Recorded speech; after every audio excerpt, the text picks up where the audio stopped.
À toutes les femmes et filles, droit, égalité, autonomisation. Saviez-vous que dans le monde, une femme sur 3 a été victime de violences?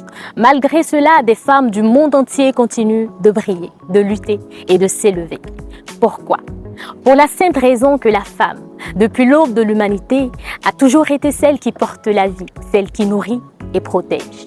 L'histoire des femmes est faite de courage, de résilience et de pouvoir invisible que nous célébrons encore aujourd'hui. Depuis 48 ans, le 8 mars s'inscrit avec éclat dans l'histoire universelle. À l'occasion de cette journée internationale des droits de la femme, des voix féminines de divers horizons se feront le plaisir de nous partager leurs combats, leurs victoires et leurs rêves. Je suis Priska Marie Edwige Ninkiema, étudiante en 2e année de communication d'entreprise. Je suis Roxane Naba, promotrice de l'agence Roxy Event, promotrice de Miss Petit Modèle et chargée à l'organisation à Idéal. Je suis Kadia Toukoussoubé, la directrice générale de Première Classe Plus. Je suis entrepreneur. Je suis Amélévie Souélé, promotrice de la boutique Univers d'Amélévie, qui est spécialisée dans la commercialisation du pain ouasse. Que signifie pour vous être une femme aujourd'hui? Aujourd'hui, être une femme est un challenge parce que la nature a besoin de nous, l'humanité a besoin de nous. Être une femme, c'est être une humanité. Pour moi, aujourd'hui, être une femme, c'est être capable de casser les stéréotypes de la société africaine et imposer sa propre définition de la femme en fait. Une femme, c'est d'abord être forte, indépendante et capable de tout faire, sans oublier d'être douce et surtout puissante, car nous avons le choix de tracer notre propre chemin. Comment percevez-vous la place de la femme dans notre société? À mon avis, la place de la femme évolue progressivement dans notre société grâce à l'éducation et à certaines initiatives communautaires. Cependant, elle reste limitée par certaines normes culturelles et sociales. Je pense que de plus en plus, il y a une évolution. On remarque que les femmes sont en train de s'imposer, surtout côté professionnel.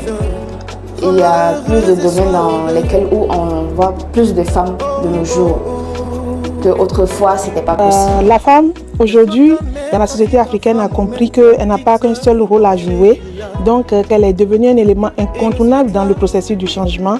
Et donc pour moi, la femme aujourd'hui dans la société africaine, elle est multidimensionnelle.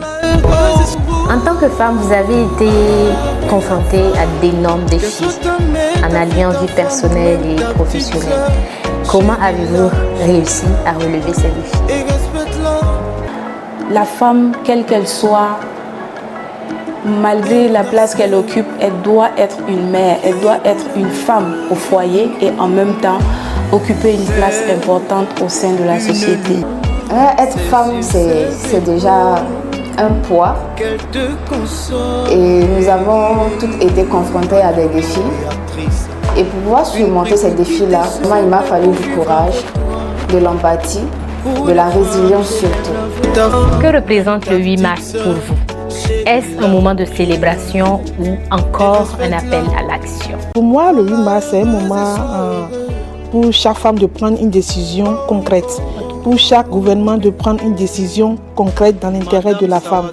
Parce qu'il faut dire que les stéréotypes de nos jours, c'est vrai que c'est en train d'être levé par une certaine catégorie de femmes qui ont compris que la femme doit prendre son destin en main, mais les défis sont là.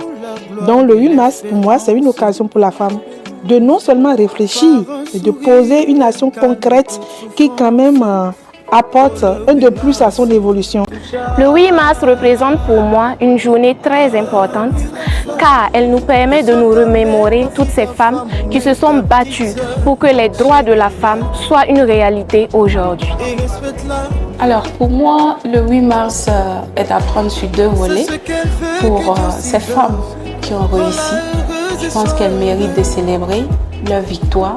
Pour celles qui ont pu atteindre leur objectif, elles méritent également de faire la fête. Mais écoutez, on ne fait pas la fête et puis oublier qu'il y a encore du chemin à faire. Et je rappelle également ces femmes qui n'ont pas encore réalisé de grandes choses. Ce n'est pas le moment de fêter, c'est plutôt le moment de se revoir, de reprogrammer notre objectif et de pouvoir les atteindre. Votre souhait pour la fête du 8 mars à toutes les femmes du monde? Mon souhait, c'est que toutes les femmes puissent prendre conscience de leur potentialité et se lever, que toutes les femmes se battent et qu'elles puissent créer leur destin et pouvoir atteindre leur autonomie financière, parce qu'aujourd'hui, l'indépendance financière pour une femme, c'est très très important. Elle contribue énormément à son épanouissement. À l'endroit de toutes ces femmes, toutes ces jeunes filles, c'est d'être authentique, d'avoir des aspirations, d'avoir des objectifs et de rester focus sur ces objectifs-là. Travailler, que ce soit à l'interne ou ensemble, pour pouvoir atteindre les objectifs fixés. Je souhaite à toutes les femmes du Burkina Faso et du monde entier de jouir pleinement de leurs droits et surtout de ne pas oublier de croire en elles et de rêver grand. On compte sur l'État pour travailler, alors que l'État également compte sur nous pour entreprendre. Je vous invite à entreprendre. Je vous invite à vous réveiller parce que, je l'ai dit, le monde est dynamique et les choses passent très rapidement. Femmes du monde, nous pouvons toutes contribuer à un changement remarquable en élevant nos voix et en agissant quotidiennement. Ne laissons pas cette journée passer sans faire un pas de plus vers le changement, parce qu'ensemble, nous sommes invincibles. Bonne commémoration du 8 mars à toutes les femmes du monde.